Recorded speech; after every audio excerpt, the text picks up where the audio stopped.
In this video, I'm going to go over how you can turn first person and second person case into third person case. When we talk to family and friends, we use first and second person case. We use a more casual, informal English. But when we talk to our bosses and people at work, we use a more formal English. And then we stick to third person case. So first person case is I, me, you, us, we, and we want to avoid sounding conversational, so we don't use I, me, we, us, first person case in our academic papers. And also we don't use second person case, you, your, in an academic paper because that also sounds too conversational. When we write a paper, we want to stick to third person case, he, she, and they, so that we can have a more formal English for writing to our teacher and writing to people in the workplace. So when you write a academic paper, stick to third person case, he, she, they.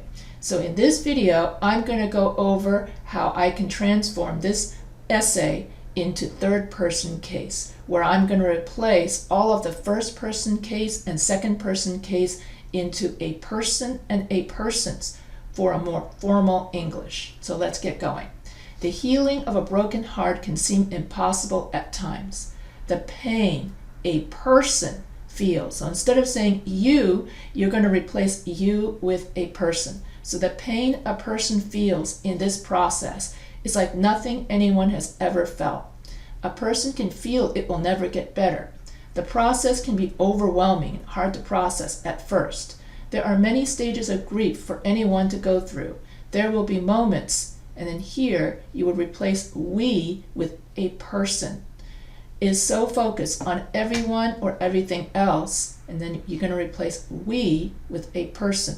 A person forgets to take care of themselves. So you're going to replace ourselves with themselves. Everything will come together in time with patience. The 3 tips to healing a broken heart for a person is to allow the time for healing, find the inner strength to be strong, know that it will get better in time, and everyone has their own path to walk in it.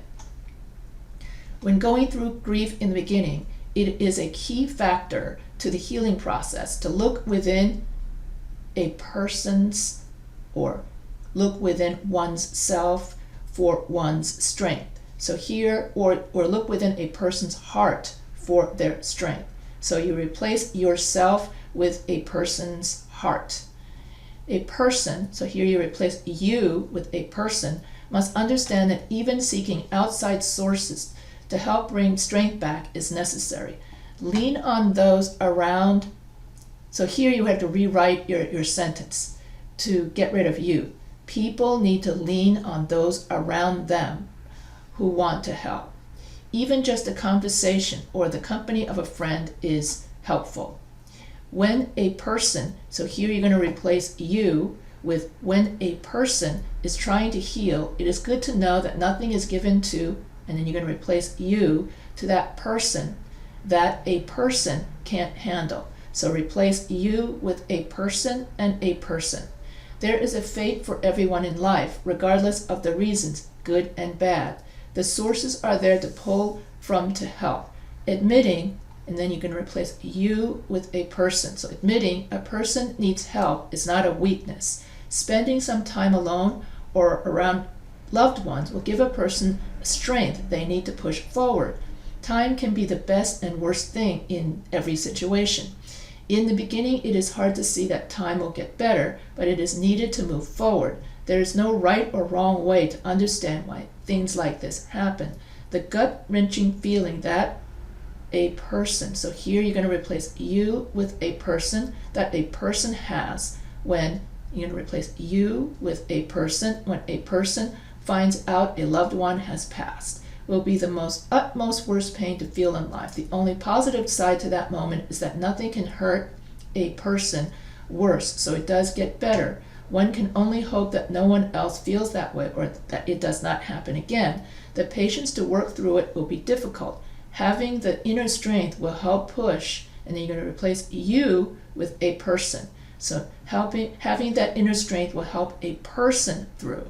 There will be light at the end of everything while being healed.